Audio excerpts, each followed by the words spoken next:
Doug, it seems like, in a way, this One Medical attempted buy affirms what you're saying, because $18 a share looks pretty good based on where it was trading yesterday, but it was trading much, much higher than that before, and that's a public company. Private companies still haven't entirely had that full rationalization, have they?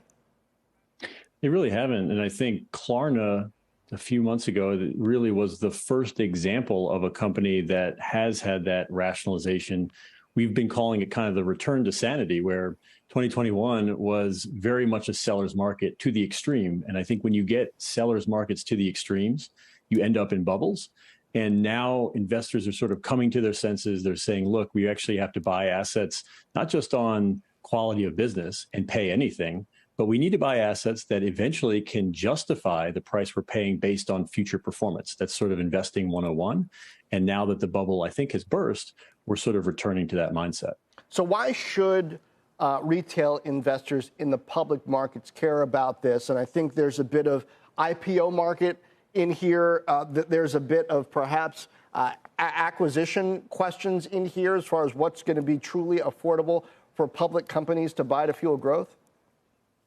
I think you have to care about it because no matter how great a company is, if you pay too much for it, your returns will end up being disappointing. And so for us, it all comes back to kind of thinking about the odds of looking at a valuation. When you look at a valuation, it is really that demand on future performance. And given, let's say, a return expectation of 15 or 20%, something like that is probably what a lot of growth investors really want to target. If you have that kind of demand for returns, you can roughly calculate what revenue and earnings have to do, and then say, well, how likely is that to happen? And when you're seeing things that feel very unlikely to happen, you should be sane, even if it's a very high quality company, and try to avoid those and err more toward quality companies where they are pricing in things that you think have a good chance of actually happening. So, Doug, look into your crystal ball, if you will, for us, and predict how what you're seeing in the market could impact the M&A landscape, especially in terms of acquisitions of private companies. I mean, we've been talking this morning so much about Amazon's acquisition of a public health tech company, but what do you anticipate in terms of M&A going forward, or even how the VC market might change, considering these changes you're talking about? I'll start with the VC side. I think that by and large, we've seen a pretty severe slowdown in VC activity. It's probably not surprising to hear that. I've heard of a few funds that have actually just paused investing entirely.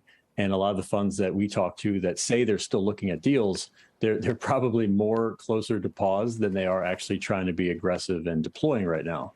So VC, I think, has had a slowdown.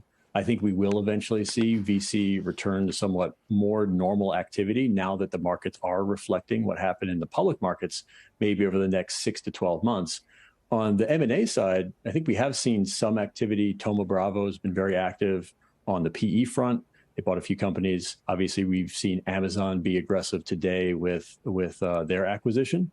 And so I think there are some companies, if you really go and you dig into the numbers and you get comfortable with the fundamentals and what they have to kind of do in the future, there probably are some companies worth buying.